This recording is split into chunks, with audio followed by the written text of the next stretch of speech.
Hello, classmates. I'm Robert Conway. Thank you so much for joining me again this week.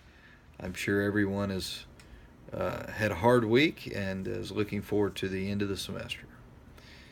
The article titled Thomas Jefferson and Slavery, found in the Thomas Jefferson Encyclopedia and released by the Thomas Jefferson Foundation, states that Thomas Jefferson held the public opinion that slavery was a, quote, moral depravity and a, quote, hideous blot on a very young America.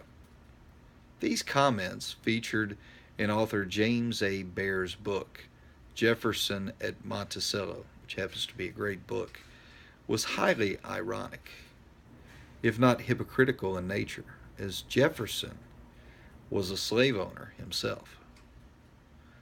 I am of the mindset that Jefferson, while seemingly well intentioned with his comments and his stance on slavery, was in fact a hypocrite, and that his stance on slavery rightfully tarnishes his legacy as someone that was a, quote, man of freedom. Thomas Jefferson's personal papers state that he felt that any intervention by the United States to force the abolition of slaves and the abolishment of the institution of slavery would be something that would go against, in his opinion, the Constitution of the United States. He deemed this as, quote, unnecessary and even something that was seemingly un-American in nature. The Thomas Jefferson Encyclopedia had this to say on Jefferson's belief in ending slavery.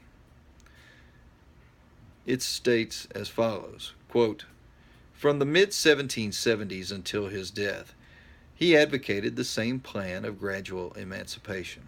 First, the transatlantic slave trade would be abolished. Second, slave owners would improve slavery's most violent features by bettering, or as Jefferson used the statement, ameliorating living conditions and moderating physical punishment.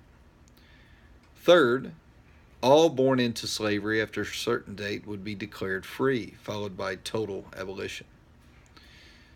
Like others of his day, he supported the removal of newly freed slaves from the United States.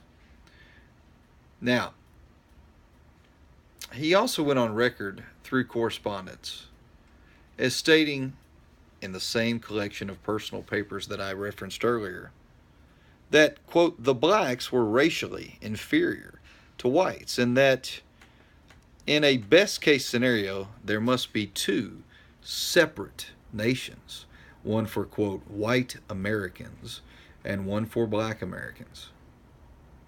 My stance is one that may seem controversial and may go against the current worldview on Jefferson and his opinion of slavery, but I feel that the evidence presented here through these texts supports my claim that Jefferson, although deserving of much of the praise that he has received over the years, is, at least in the stance of slavery, a hypocrite. Thank you so much for your time. I hope everyone has a great week.